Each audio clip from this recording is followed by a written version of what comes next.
What's up, guys? It's your boy Keep It Real MMA. The UFC fight night, Rodriguez versus Lemos, just happened, and yeah, just want to go through the card really quickly and just give my thoughts on it and tell you what I predicted and how I said they would win and how they actually won and stuff like that. So yeah, even though I never remember, what I said they would win by most of the time, but yeah. Just to let you know, if you're new, please like and subscribe. I'm a very, very active YouTuber. Let's just say, right, I have one of the best prediction records out of everybody in this entire fucking space that does this. There's not many of us, but I have one of the best. I think it's me and MMA Guru quite high up there. I think the Weasel's just behind me. So, you know what I mean? If you want real betting advice, like I said, this is why I pride myself on being called real. Keep It Real MMA. I give you as real and raw as I possibly can. I give you the most logical reason as to why I think. And then even if I got a hunch and I picked that hunch, I tell you exactly why I got the hunch and why I think. So, yeah, so like I said, I do other content as well, news, fight reaction, whatever, right? So anyway, please run up my last couple of videos. I really appreciate you. Like I said, please like and subscribe. But yeah, let's just get straight into it. Just to let you know, I went 8-3 on this card. 8 right, 3 wrong. And yeah, so let's just get straight to it. First fight on the card was Tamiris Vidal versus Ramona Pascal. This is the first one I got wrong. I did go with Ramona Pascal, and the reason I went with Ramona Pascal was because I thought that because she just had a little bit more experience, especially in UFC. Obviously, this was Vidal's debut.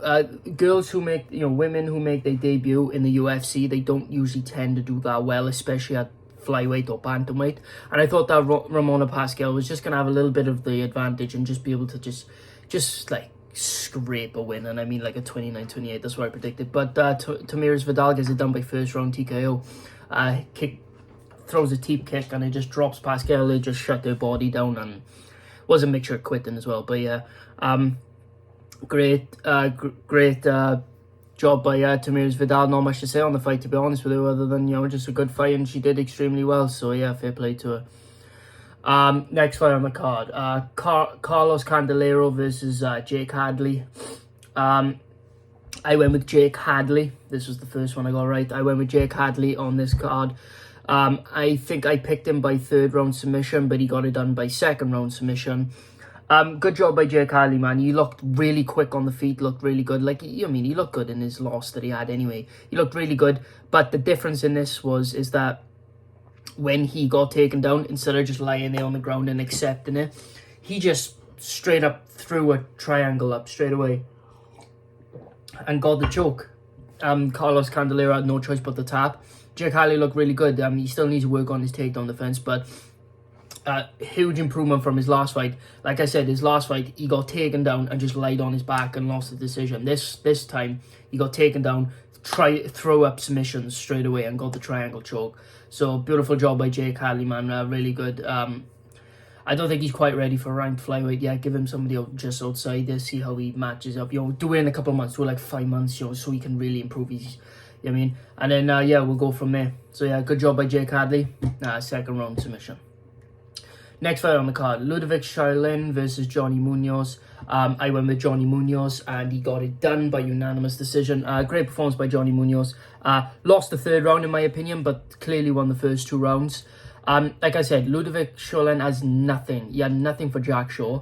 And like I said, as a fellow Welshman, and not just because I'm a Welshman, but also because I'm an analyst, I look at the fights very closely. I know how good Jack Shaw is. Like, it's just not being biased. Yes, I'm Welsh, like Jack Shaw is, but I'm not biased. And I know how good Jack Shaw is, but Ludovic literally had nothing for Jack Shaw. He had nothing. He couldn't do anything to him. He couldn't tag him, couldn't grapple with him. And Jack Shaw had one arm. Jack Shaw completely popped out his other shoulder. He had one arm.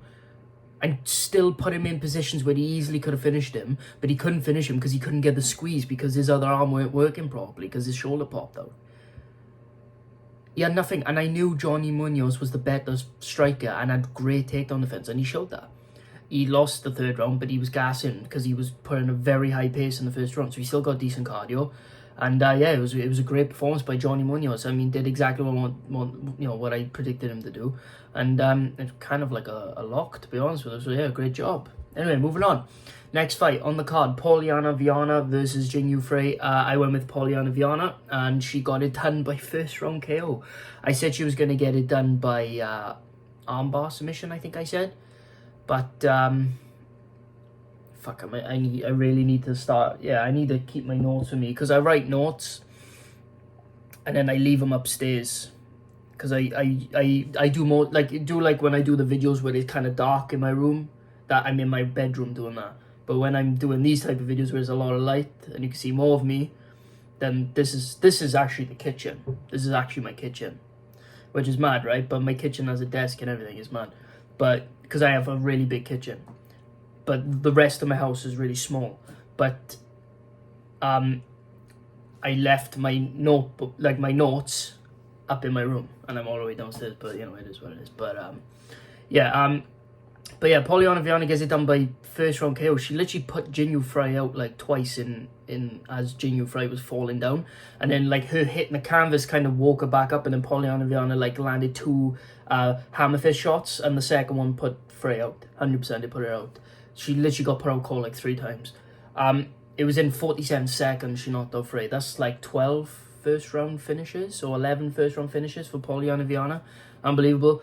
I thought she got robbed against Tabitha Ricci, which she did, because I know how to score a fight.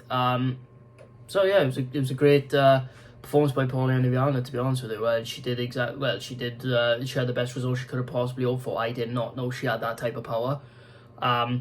Because they kind of exchanged, and Jing Frey must have got caught with something, because she was so aggressive, and then she started backing up like really weirdly, and then Polyana just 1-2. The 2 put Frey out, and as Frey was about to stumble, Polyana hits her, which then wakes her back up, but then she hits her again, which puts her back out. She then fell, smacked her head on the canvas, which then woke her back up, and then Polyana Viana hits her with a hammer fist, which almost puts her out, and then hits her with another one, which fully puts her out again. Unbelievable. Great performance by Polyana Viana, and yeah, good job. Next fight on the card, Mario Batista versus Benito Lopez. I went with Mario Batista. This was the lock of the card. I went with Mario Batista, of course. He's really fucking good, man. He weren't that good at the start, but he's really come into his own. He's really became the fighter that he's always been capable of. He's really improved, and he's really fucking good, man. He's a really good fighter, man, and I gotta be honest, man, he looked very impressive. The body shots he was ripping on Benito Lopez, man, the shots and the way that he looked great. And the thing is, right, I'm gonna give him credit for it, because like I said, I say every single video, I love it when fighters do exactly what they're supposed to do. He made Benito Lopez look shit, which is what he's supposed to do. Eventually hit the ground. Mario Batista, just dominated Benito Lopez on the ground, and then with 5 seconds left, 6 seconds left on the official time, 4 minutes and 54 seconds into the round, he hit him with like an inverted triangle kind of, and like caught his arm, and Benito had no choice but to tap it, otherwise his arm was going to break. Great job by Mario Batista, man. Unbelievable performance. Did extremely well. I think it's time to give him a top 15 guy. I think he deserves it. I think he's got a really good chance against a couple of guys up there. But yeah, great job. Anyway, next fight on the card, Miranda Maverick versus Shayna Young. I went with Miranda Maverick. She was another lock of the card. There was a couple of lock of the cards, to be honest with you. But yeah, I went with Miranda Maverick. She just dominated Shayna Young everywhere, and I said she was going to school Shayna Young on the ground, especially. Just dominated every round like she should have. Got the unanimous decision. Almost finished Shayna Young a couple of times. Respect to Shayna Young for doing all that to make weight. Even though oh wow, you cut off your hair, you're gonna have such an you would have had such an advantage with the 5 pound of hair. With the 5 little milligrams of hair. Like, but it is what it is, man. Great job by Miranda Maverick, man. She did extremely well, and she called out Molly McCann, but like. It makes no sense, because Molly McCann's fighting Erin Blanchfield in November. And Erin Blanchfield, if I'm not mistaken, beat Miranda Maverick, I think. So,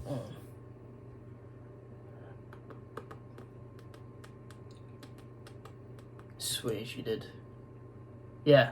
Erin Blanchfield beat her by decision. Yeah.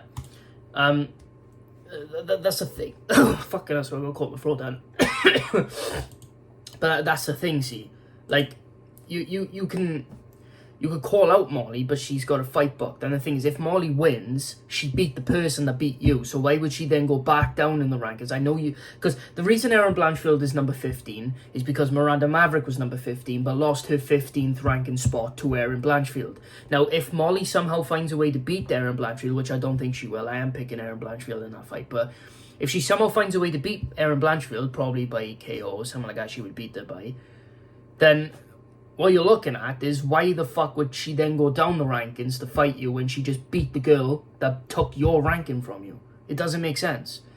It's different if it's like a title picture type thing, but this is not. This is just a top 50. This is a 15th ranking spot. So, like, so whichever one wins, it doesn't make sense. Because if Blanchfield wins, if Blanchfield wins, getting the Molly fight will make sense. But if Molly wins, there's no chance you getting that fight. Simple as. But yeah. Anyway, great performance though. You manly looking, respectable woman. Anyway, next fight on the card. Grant Dawson versus Mark Madsen. I went with Grant Dawson. I told you he'd get it done. I fucking told you he'd get it done. I said he'd get it done by decision. 29-28. Gets it done by third round submission. I told you he would get it done. I knew he would get it done. I told you he's a better MMA wrestler than Mark Madsen, the Olympic medalist. He is a better MMA fighter. Mark Madsen's a Greco-Roman. He's not used to getting his legs tugged at, getting his legs trapped. He's not used to that. And I know Grant Dawson was going to take advantage of that, and with the jiu-jitsu that he had. It's unbelievable. Don't get it twisted though. Mark Madsen won round 1. He dropped Grant Dawson, and Grant Dawson didn't do enough to get a 10-9. Didn't do enough to get a 10-8 when he had the control for the rest of the round. So that's 10-9 to Mark Madsen based off the scoring criteria of MMA. But Grant Dawson clearly won round 2. I thought it was a 10-8. And round 3, it was a 10-8 leading up to the finish. So great performance by Grant Dawson. He called out Tony Ferguson. You're 100%. If he gets that fight, then Tony seriously needs to fire his management, which he should have done anyway. But you know what I mean. Great performance by Grant Dawson. He does deserve somebody in the top 15. Don't get me wrong, but don't give him Tony Ferguson, please, because I don't think he like brutalized Tony Ferguson. He just do enough to win, and I just can't be asked to see Tony lose again, to be honest with him. But yeah. Anyway. Next fight on the card, Tagir Ulanbekov versus Nate Maness. I went with Tagir Ulanbekov, which he did win. He won by first round submission. Very impressive. I thought he was going to win by decision, I believe, or like late round submission. I didn't think he'd get it done that quickly in the first. But like I said, I knew he was going to win. Nate Maness coming down a weight class. It weren't going to be great. But I mean, his win was more impressive than Umar's, because Umar's just rode Nate Maness for 3 rounds. Tagir finished him, so fair play to Tagir, man. He's really good. You know, he's got very lovely eyes. You know, you can't like he's got the I can't tell if you're looking at me or the bus stop type eyes. You know what I'm saying? But fuck, he's ugly as fuck. But yeah, great performance, though, man. Gets the guillotine choke. Does what he needs to do. Was landing decent shots on the feet, and yeah, it was too much for Nate Maness. Anyway. Next fight on the card, Darek Minner versus Shailen Nurdambeke. I went with Shailen Nurdambeke. I think I went with him for second round TKO. He gets it done technically by first round TKO. Darek Minner is a fucking retard, bro. He throws a kick, clearly does his knee in, and then he throws a kick straight after on the exact same leg he just done his knee in, which worsens it. And then he's covering up, and then Shailen throws a flying knee, which drops Darek Minner. And then Darek Minner's like covering up, and Shailen just keeps going, you know, getting a bit of positional control. It slows down for a bit, and then he's back on the ground. Opponent ref stops it. Yeah, I think Shailen was winning on the feet anyway. He was doing well. I think he was well on his way to just... Well, I can't say because it was a minute and 7 seconds into the first round, but he was doing really well. He was doing what he needed to do, and he was doing what I was predicting him to do, and I think he can just keep doing that easily, in my opinion. But yeah, great performance, man. Next fight on the card, Neil Magny versus Daniel Rodriguez. This is a fight I got wrong. I picked Daniel Rodriguez, and it looked like Daniel Rodriguez was on his way to winning that fight. I gave the first round to Neil Magny, second round to Daniel Rodriguez. Daniel Rodriguez was winning the third round, in my opinion, up until he got back into the clinch again, because he's a fucking idiot. He's a fucking retard. And then Neil Magny just gets his back and just gets him down, and you know, lands decent ground and pound and gets the submission. Gets the Daniel Rodriguez gets back to his feet like with a minute and something left. No, not a minute. Was it a minute? Something like 2 minutes left, and then he gets kind of taken down again, and then Neil Magny cinches up the Darce choke. Why couldn't I think of the name? And yeah, but he gets a Darce choke submission. Good job by Neil Magny. Obviously, Daniel Rodriguez is just not that good. I think it's just to avenge his... I know it's not his fault, but it's to avenge his robbery win over Leach. So yeah, good job by Neil Magny. Gatekeeper of the division. Nothing's really going to happen after this, but yeah, good job. Next fight on the card, Marina Rodriguez versus Amanda Lemos. I went with Marina Rodriguez, but Amanda Lemos gets it done by third round TKO, standing TKO. I'm sorry, but if that's a man's fight, they're not stopping that. I think they're going to do Amanda Lemos versus Rose Namajunas next, and I will pick Amanda Lemos if they make that fight, because I know the refs are ridiculous. I know if Lemos rocks, Namajunas is over. That's what they like in women's fights. That's why there's so many standing TKOs. They get rocked, they cover up for a little bit, and the ref just stops it straight away. If that's a man's fight, the ref's letting that go on for quite a while. I don't know what the refs think when the women are fighting, like, you know what I mean? Like, you wanted equality, here you go, bitch. You know what I'm saying? You're getting fucking smashed against the cage. It is what it is. You know what I mean? They don't even have a chance to take it, really, because the ref just stops it. I don't understand that. I really don't understand it, like, do you know what I mean? But, you know, it is what it is. But, every ref does it, though. Every single ref. But yeah, I wish I, you know, like, once I build up the audience to be able to live stream like MMA Guru does and stuff like that, I did say to myself before the fight started, Marina doesn't look nervous. She looks hurt. She doesn't look right. She looks off. And the way that she was fighting, man, like, she scraped the first round. Because the first round, Amanda Lemos was literally winning off of octagon control. Because the striking was exactly the same. Nobody was landing anything. There was no grappling at the start until right towards the end, because there was no exchanges. And what's it called? And then Amanda Lemos then lost the round because she went for a takedown, but Marina ended up on top and then started landing decent ground upon and then tried to go for a choke. So obviously Marina wins that first round. Second round, Amanda Lemos wins the round. She gets the takedown, just dominates Marina there. So that's 1-1 going into the third. I thought Marina was kind of edging the third, and then Amanda, you know, lands a big shot. Marina just gets wobbled, and the way she reacted to it, she just didn't look right. She was like that. She was like, and then, but then as soon as like Lemos came after her, then she was like ready to go, like obviously still hurt, but like covering. And then, you know, she was trying to go like that, trying to throw back, but then she was just like that, trying to hold, and then the ref stopped it straight away. I fucking terrible stoppage in my opinion, really early, but it is what it is. But yeah, Lemos versus Namajunas it is, and then well, obviously Weili versus Esparza. So, and whoever wins out of Namajunas and Lemos gets the title shot, even though Namajunas won't deserve it if she does win. But yeah, it is what it is. Good job, I guess. Like I said, 8-3 on the card. How many underdogs did I pick? I picked Ramona Pascal. She was an underdog, right? What underdogs did I pick? One. Did I pick any underdogs or one?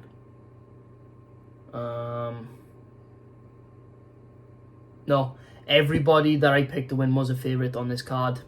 So yeah, it is what it is. But yeah, thank you so much guys for watching. I appreciate you so much. Please hit the like and subscribe button, man. I really appreciate it. Even if you don't do any of that and you just watch the video, thank you so much for being here. I appreciate you. I'm keeping real at MMA for a reason. And yeah, I can't wait for the next card. And yeah, thank you so much for watching guys. I'll see you guys in the next video. Peace.